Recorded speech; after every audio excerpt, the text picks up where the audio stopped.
সন্ধ্যা ৭টা বাজার আগেই গ্রামের সমস্ত লোকজন তাড়াতাড়ি তাদের ঘরে ঢুকে দরজা জানালা বন্ধ করছিল। আস্তে আস্তে যত অন্ধকার হতে থাকলো, গ্রাম পুরো নিস্তব্ধ হয়ে গেল। গ্রামের মাঝে একটা পুরনো বাড়ি ছিল, সেখানে রকি আর ওর বাবা কানু থাকত। ওই রাতে আকাশে চাঁদ জ্বল করছিল। কানু ওর ছেলেকে বলল, রকি নিচের সমস্ত দরজা জানালা ভালো করে বন্ধ করে দে, আমি উপরে দেখে নিচ্ছি। আর হ্যাঁ, কারো সাথে কথা বলবি না, মনে থাকে যেন। এটা বলে উপরে চলে গেল। রকি তাড়াতাড়ি জানালা বন্ধ করতে লাগলো। শেষের জানালাটা বন্ধ করতে গিয়ে দেখলো বাইরে একজন দাঁড়িয়ে আছে। ওটা কোনো মানুষ ছিল না। ভয় পেয়ে রকি জিজ্ঞেস করলো, কে আপনি? ও বলল, আরে রকি, আমি তোর বড় ভাই।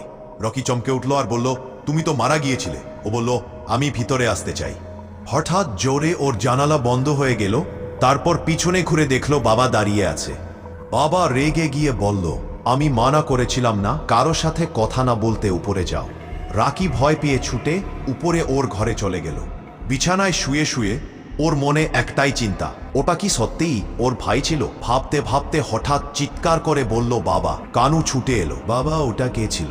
কানু শুধু বলল, সকালে সব বলবো, আজ শুয়ে পড়ো। পরের দিন কানু রকিকে গ্রামের শেষ প্রান্তে নিয়ে গেল, একটা শুনশান নিস্তব্ধ জায়গায়। এসে বলল, এখানে বহু বছর আগে তোর বড় ভাইয়ের গায়ে একটা বড় পাথর পড়ে মারা গিয়েছিল। রকি বলল, সরি বাবা।